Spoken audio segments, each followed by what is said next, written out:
Gajah Mada, seorang Mahapati Majapahit yang terkenal dengan Sumpah Palapanya, sebuah janji untuk tidak menikmati kesenangan duniawi sebelum berhasil menyatukan seluruh Nusantara di bawah kekuasaan Majapahit. Kisahnya bukan hanya tentang penaklukan dan ekspansi, tetapi juga tentang perjuangan untuk mewujudkan visi besar yang pada akhirnya membawa Majapahit ke puncak kejayaannya. Bagaimana kisah seorang prajurit pengawal bisa naik ke puncak kekuasaan dan membentuk sejarah Nusantara. Kisah Gajah Mada dimulai di era Kerajaan Majapahit, sebuah kerajaan besar yang berdiri di wilayah Nusantara pada abad ke-14. Majapahit pada saat itu berada di bawah kepemimpinan Ratu Tribhuwana Tunggadewi. Periode ini merupakan masa yang penuh tantangan bagi kerajaan tersebut, baik dari dalam maupun luar. Tantangan ini datang dari berbagai bentuk, mulai dari serangan kerajaan tetangga hingga pemberontakan di dalam wilayah kekuasaan Majapahit sendiri. Gajah Mada pertama kali muncul sebagai tokoh penting ketika ia berhasil menumpas pemberontakan Rakuti pada tahun 1319 Masehi. Rakuti adalah salah satu pejabat di istana yang berambisi merebut kekuasaan. Gajah Mada, yang saat itu menjabat sebagai Bekel Bhayangkara, pasukan pengawal kerajaan, memainkan peran kunci dalam mengalahkan pemberontakan tersebut. Aksi heroiknya ini tidak hanya mengamankan Majapahit dari ancaman internal, tetapi juga menjadikan Gajah Mada sebagai sosok yang sangat dipercaya di lingkungan istana. Sebagai penghargaan atas keberhasilannya, ia diangkat menjadi patih di wilayah-wilayah penting seperti Kahuripan dan Daha. Pada tahun 1331, Gajah Mada kembali menunjukkan kepemimpinannya ketika berhasil menumpas pemberontakan di Sadeng dan Keta. Pemberontakan ini terjadi di wilayah timur Jawa, yang pada saat itu sedang berada dalam kekacauan akibat ketidakstabilan politik. Gajah Mada, dengan kecerdikan dan kemampuannya dalam strategi militer, berhasil mengalahkan para pemberontak dan mengembalikan stabilitas di wilayah tersebut. Keberhasilan ini semakin memperkuat posisinya di istana dan meningkatkan kepercayaan Ratu Tribhuwana Tunggadewi terhadapnya. Kemudian, pada tahun 1336, Gajah Mada dilantik menjadi Mahapatih Amangkubumi, sebuah posisi tertinggi dalam struktur pemerintahan Majapahit yang setara dengan Perdana Menteri. Pada saat pelantikannya inilah, Gajah Mada mengucapkan sumpah yang kelak dikenal sebagai Sumpah Palapa. Dalam sumpah ini, Gajah Mada menyatakan bahwa ia tidak akan menikmati palapa, sebuah simbol kenikmatan duniawi seperti rempah-rempah dan kesenangan pribadi, sebelum ia berhasil menyatukan seluruh Nusantara di bawah kekuasaan Majapahit. Daerah-daerah yang disebutkan dalam sumpahnya mencakup wilayah-wilayah penting seperti Gurun, Seram, Tanjung Pura, Haru, Dompo, Bali, Sunda, Palembang, dan Tumasek. Setelah mengucapkan Sumpah Palapa, Gajah Mada segera mengambil langkah-langkah strategis untuk mewujudkan janjinya. Tindakan pertamanya adalah memperkuat internal Majapahit dan memastikan stabilitas dalam negeri.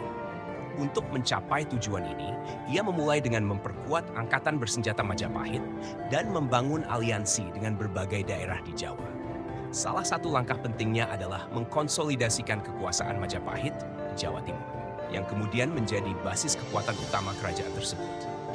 Setelah memastikan stabilitas dalam negeri, Gajah Mada mulai mengarahkan perhatiannya ke luar Majapahit. Nusantara pada masa itu merupakan kumpulan kerajaan-kerajaan kecil yang sering terlibat dalam perselisihan dan peperangan. Gajah Mada melihat ini sebagai peluang untuk memperluas pengaruh Majapahit. Ia memulai kampanye militer untuk menaklukkan kerajaan-kerajaan tersebut dan menyatukan mereka di bawah bendera Majapahit. Salah satu pencapaian awal Gajah Mada adalah penaklukan Bali pada tahun 1343. Bali pada saat itu adalah kerajaan yang kuat dan independen. Namun, dengan strategi militernya yang cerdik, Gajah Mada berhasil menaklukkan Bali dan memasukkannya ke dalam wilayah kekuasaan Majapahit. Penaklukan Bali ini sangat penting karena mengamankan wilayah timur Majapahit dan memperkuat posisi kerajaan di Nusantara. Selain itu, penguasaan Bali membuka jalan bagi ekspedisi selanjutnya ke wilayah-wilayah lain di timur seperti Lombok dan Sumbawa. Meskipun wilayah-wilayah ini bukanlah kekuatan besar seperti Bali, penguasaan atas mereka penting untuk mengamankan jalur perdagangan dan memastikan bahwa seluruh Nusantara berada di bawah kendali Majapahit. Dengan demikian, Gajah Mada semakin mendekati tujuannya untuk menyatukan Nusantara. Setelah keberhasilan di wilayah timur, Gajah Mada mengalihkan fokusnya ke Sumatera. Ekspedisi Pak Malayu yang dimulai sebelum masa Gajah Mada, dilanjutkan olehnya dengan tekad untuk menguasai seluruh wilayah Sumatera. Ia berhasil menaklukkan kerajaan Melayu di Sumatera dan mengintegrasikannya ke dalam Majapahit. Penguasaan atas Sumatera ini sangat penting karena wilayah tersebut merupakan pusat perdagangan rempah-rempah dan emas yang sangat berharga bagi ekonomi Majapahit. Dengan menguasai Sumatera, Majapahit tidak hanya memperluas wilayahnya, tetapi juga mengamankan sumber daya yang penting untuk mempertahankan dan memperkuat kerajaannya. Namun, tidak semua ekspedisi Gajah Mada berjalan mulus. Salah satu momen paling dramatis dalam kariernya adalah konflik dengan kerajaan Sunda, yang dikenal sebagai Perang Bubat. Konflik ini bermula ketika Raja Hayam Wuruk, Raja Majapahit, berniat menikahi putri dari kerajaan Sunda, Dyah Pitaloka. Raja Sunda membawa putrinya ke Majapahit dengan niat baik untuk pernikahan ini. Namun, Gajah Mada melihat pernikahan ini sebagai peluang untuk memperluas kekuasaan Majapahit lebih jauh. Ia menuntut agar putri Dyah Pitaloka diserahkan sebagai tanda takluknya Sunda kepada Majapahit, bukan sebagai sekadar pernikahan antar kerajaan. Permintaan ini dianggap penghinaan besar oleh pihak Sunda, dan pertempuran pun pecah di Bubat, wilayah perbatasan Majapahit. Perang ini berakhir dengan kekalahan besar bagi Sunda dan kematian putri Dyah Pitaloka yang memilih bunuh diri untuk mempertahankan kehormatannya. Perang Bubat menjadi salah satu titik kritis dalam karier Gajah Mada.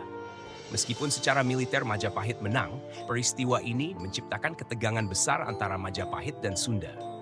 Raja Hayam Wuruk yang sangat menyesalkan peristiwa ini mulai meragukan kebijakan Gajah Mada.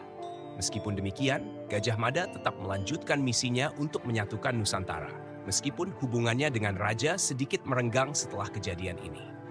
Setelah Perang Bubat, Gajah Mada melanjutkan ekspansinya ke wilayah-wilayah lain di Nusantara. Ia mengarahkan pasukannya ke wilayah Maluku yang dikenal sebagai pusat penghasil rempah-rempah seperti cengkeh dan pala. Penaklukan Maluku sangat penting bagi Majapahit karena rempah-rempah adalah komoditas yang sangat berharga di perdagangan internasional.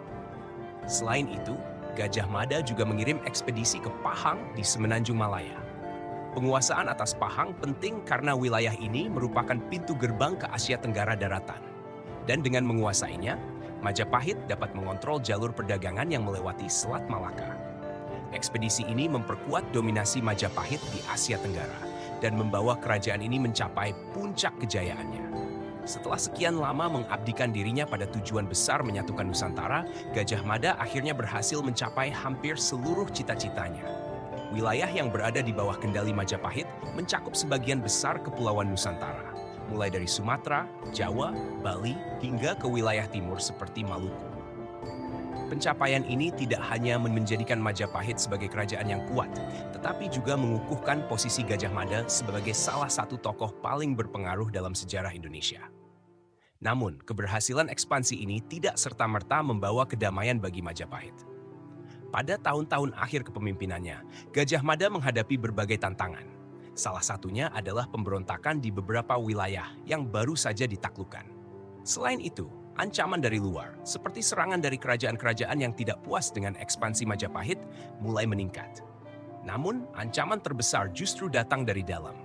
Setelah insiden Perang Bubat, kepercayaan Raja Hayam Wuruk terhadap Gajah Mada mulai goyah. Gajah Mada, yang sebelumnya dianggap sebagai pahlawan besar, mulai dipertanyakan kebijaksanaannya. Selain itu, beberapa pejabat tinggi di Majapahit juga mulai meragukan ambisi besar Gajah Mada yang kadang-kadang dianggap terlalu berisiko. Puncak dari perjuangan Gajah Mada terjadi ketika ia berhasil menyatukan hampir seluruh wilayah Nusantara di bawah kekuasaan Majapahit. Namun, tidak lama setelah mencapai puncak kejayaan ini, Gajah Mada mulai mengalami penurunan kekuasaan. Setelah insiden Perang Bubat, ia diberikan tanah di daerah Probolinggo oleh Raja Hayam Wuruk, yang oleh banyak sejarawan dianggap sebagai cara halus untuk mengasingkan Gajah Mada dari pusat kekuasaan Majapahit. Gajah Mada menghabiskan tahun-tahun terakhirnya di pengasingan, jauh dari hiruk-pikuk politik dan militer yang telah membesarkan namanya. Meskipun demikian, warisan yang ia tinggalkan tidak pernah pudar. Gajah Mada telah berhasil melakukan sesuatu yang belum pernah dicapai oleh siapapun sebelumnya. Menyatukan wilayah yang luas dan beragam di Nusantara di bawah satu kekuasaan. Sumpah Palapa, yang dulu diucapkannya dengan penuh tekad, akhirnya terpenuhi meskipun dengan pengorbanan yang sangat besar. Gajah Mada meninggal dunia pada tahun 1364 dan kematiannya meninggalkan kekosongan besar dalam kepemimpinan Majapahit. Setelah kepergiannya, tidak ada tokoh lain yang mampu menggantikan posisinya sebagai Mahapatih Amangkubumi dengan pengaruh dan visi yang sama. Bahkan sepeninggal Gajah Mada, Majapahit mulai mengalami kemunduran secara bertahap meskipun kerajaan tersebut masih mampu bertahan beberapa dekade lagi sebelum akhirnya runtuh.